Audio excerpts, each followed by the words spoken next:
guys, my name's Kimberly and I wanted to come on and make a little video because I'm in the process of getting approved for nerve decompression surgery for my migraines.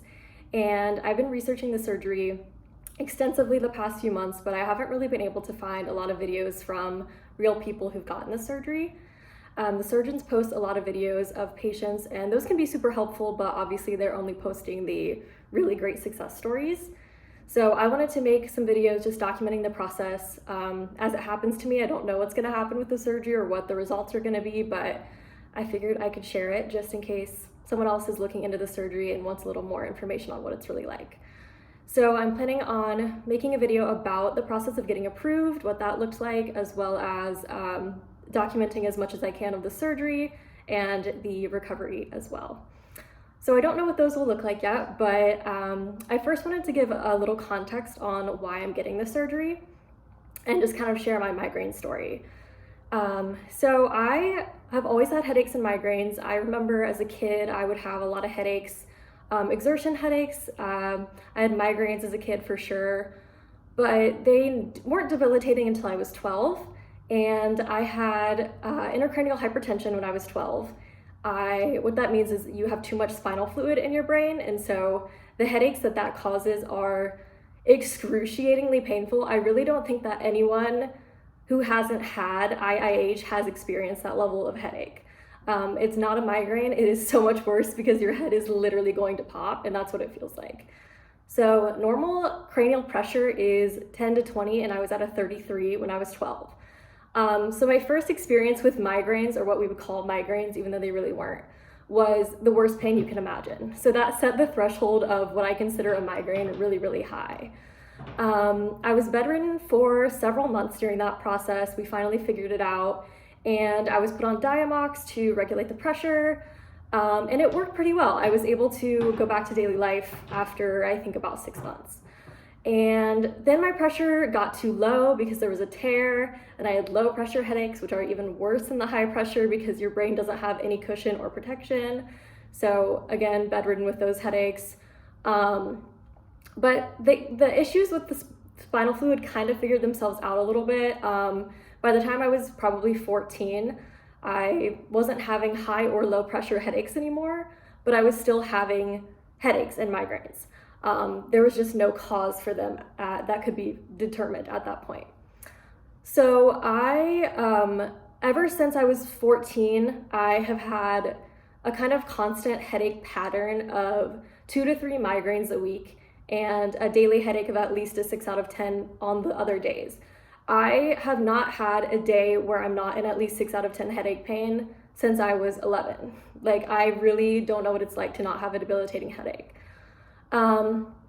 So when I was in high school, around that 14, 15 age, I started doing some more non-traditional medicines because the doctors and neurologists didn't really know what to do.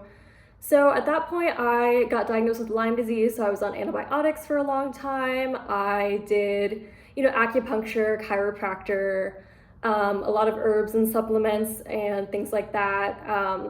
I can't even remember everything, but none of it had any effect, which now that I know I need migraine surgery because my nerves are being compressed, it totally makes sense why taking magnesium and like snorting silver nitrate up my nose didn't work. Obviously, it's not going to have any effect when your nerves are being compressed. But I tried everything under the sun, and then I finally went to a neurologist again because I had had bad experiences when I was 12 with them, so it took me a while to go back. And they just started prescribing pills, different kinds of pills. And if you've ever had migraines or been treated for migraines, you know that the treatment is absolutely awful because there aren't very many medicines that are actually for migraines. What they give you is stuff that treats other diseases that sometimes happens to decrease migraines in some patients. So you take SSRIs, which are medicines for depression, but some people, have a little bit of improvement with their migraines. So they'll give you SSRIs and they'll give you anti-seizure medication, antipsychotic medication. There are not very many medicines that are directly made to target migraines. And there are so many migraine treatments because none of them work, basically. And so it takes years to go down that path of trying everything under the sun. So I have been on every kind of prescription medication for migraines. amitriptyline, doxypen, Emgality, and Ajovy. Those are monthly injections. I literally can't remember them all, but I've been on everything. Effexor, yeah, everything under the sun, and I've kind of tried different things since I was probably 17 or 18 till now. I'm 23 now. So it's been at least 5 years of trying all of these medications. Propranolol, which is a blood pressure medication. Yeah, like I said, medications that are not really for migraines, but some people see results. I've also done the newer, trendier stuff like Nurtec, which has a success rate of less than 50%. I think it's like less than 50% of people, or up to 50% of people see up to 50% result or something. So the results of Nurtec are about the same as a placebo. It's not a good medication. It doesn't help that many people. Anyway, I could go down a whole rabbit hole of why being treated for migraines is so hard. The other thing you have to remember with all of this is every time you go to the doctor and you get a new medication, there's a little bit of hope that it will work. And so after, 10 years of trying things that don't work, it's just really hard because you've gotten your hopes up so many times and nothing has ever worked. Which is a really common experience in migraine sufferers. About a third of migraine sufferers do not respond to typical migraine treatment. So this happens to so many people. But yeah, like I said, I was in kind of that pain cycle of really excruciating headaches every day, but migraines that knocked me flat 2 to 3 times a week. That pattern continued up until this summer. And this June, I went to a concert and something about the noise exposure triggered a migraine that never went away. So it's November now, it's been over 5 months and I've had a migraine every single day for 5 months. And just this summer alone, I have tried so many migraine treatments. I was in and out of the hospital. I got like all the migraine cocktails and IVs that they give you. I was on morphine for a minute. They gave me a drip of morphine at the hospital. Did not work at all. It never went away. The pain has never gone away in this period. But I have done everything. I went to a Nuka chiropractor to get my upper neck straightened out. I got another spinal tap to test the levels of fluid. I got Botox. I was on an antipsychotic called Haldol that landed me in the ER with lockjaw. I have tried so many things. There's way more than that I just can't even remember. But yeah, it's been so horrible. I was supposed to start law school and wasn't able to go. I haven't been able to work or drive since June. And so one day I sat down at the computer. I'm a big researcher, and I decided that I was going to figure out exactly what nerve was hurting in my head, because I have sort of figured out that it has to be nerve pain at this point, because a lot of the migraine medications, the triptans, which are the main family of migraine medications, how they work is they dilate your blood vessels, and that can sometimes calm down migraine pain. But that doesn't work for me. And then the sort of Ajovy, Nurtec, and Emgality route is directed at the chemicals in your brain that produce migraines. And so mine isn't chemical and mine isn't blood vessel related, because those medications don't work, which means that it kind of has to be nerve pain. And so I sat down and I figured out that it was my peripheral nerves that were the issue, because I have pain all over in my head, but my worst spot is right here. I have a pain pathway from my eye down to the back of my neck. And then I also have a lot of pain on the left temple as well. But this is the worst spot by far. And I figured out that that is my auriculotemporal nerve. And in the process of researching peripheral nerves and trying to figure out which one was the issue, I came across migraine surgery, which is also called nerve decompression surgery. And how that works is they go in and they look at your nerves and they figure out exactly what structurally is causing the pain. And so different people have different issues structurally. It can be, the nerve compression can be caused by the bone, like up here, these nerves in your forehead can be like pressing against the bone.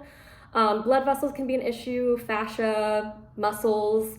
A lot of different things can be causing that structural nerve damage and pain.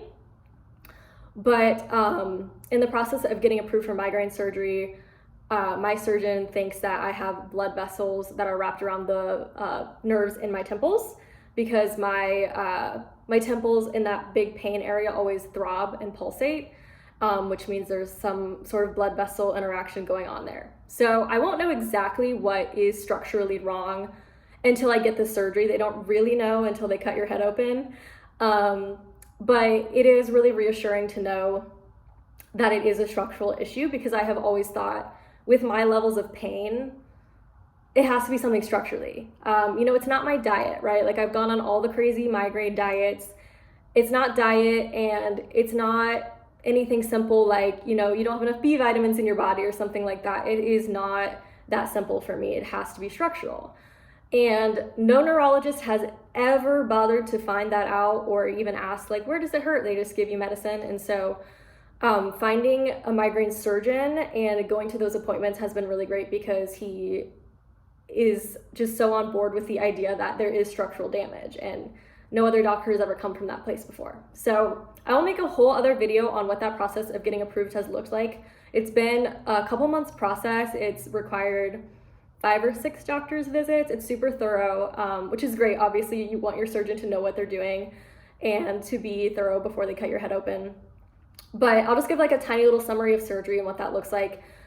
Basically, they can operate on your peripheral nerves, which are branches of the trigeminal nerve. So the trigeminal nerve is a really big nerve in your head, and it has a bunch of branches. And the peripheral nerves, which are the nerves that are closest to the surface and they are outside of your skull, those are the ones that often cause migraine pain. And so there's 4 nerves on each side in the front. So there's 2 on your forehead, 2 in your temple, so 8 total on the front. In the back, there's also your occipital nerve and the 3 occipital branches, so 6 total in the back. My biggest pain is in the front, so front surgery is going to be my first step. But a lot of people also have occipital neuralgia, and that would involve surgery in the back of your head. So I guess to sum it all up, I think surgery sounds super dramatic, and maybe if you haven't ever had migraines, or if you haven't had a migraine for 5 months straight, which if you have, please tell me, because I don't think anyone else has in the world. You might think surgery sounds dramatic or drastic, but it really is the first time I've been offered a treatment option that seems drastic enough. Because, I've sat in appointments where they tell me, take this pill, go on this diet, try acupuncture, get a nutrient IV. And just with the levels of pain that I've been in since I was 12, I just know that that isn't going to work. Getting my head cut open seems like a really reasonable thing to do to treat this pain. And the way I think about it is, if I had this pain in any other part of my body, surgery would be super appropriate, right? Like if it was my knee or my back or my shoulder, it would be so appropriate to get surgery for this level of pain. And so that's how I feel about migraine surgery. It's has a really great success rate. It's a little bit unconventional, but I feel really optimistic about it. So I'm just trying to be hopeful that it will work and that it will improve my life. Having migraines is crazy, horrible. I think most people have had at least one migraine in their life. So imagine having that every single day, really for 10 years, but really, really bad for 5 months. And it's just horrible. Migraines come along with so many other symptoms. It's not just the pain. It's nausea, it's fatigue, it's insomnia, it's sound sensitivity, light sensitivity, just generally feeling sick all the time, feeling very run down because your body's in so much pain. And I don't really have a quality of life at all. So I am excited that surgery is an option for me. So like I said, I'm going to keep posting. I want to make my next video a more in-depth overview of the actual surgery and what I'll be getting, exactly which nerves I'll be getting decompressed, what that looks like, and just give you more information on what the process of getting approved has been like, because I would have really loved to have that information. I really went in blind to these appointments, and it was a longer process than I thought it would be. It involved a lot of waiting, and I would have really liked to know that up front. So I think that it can maybe help you if you're in that process to know kind of practical steps of what it's going to look like. And then I will also be documenting my surgery as well. So subscribe if you want to follow along, and I will see you guys next time.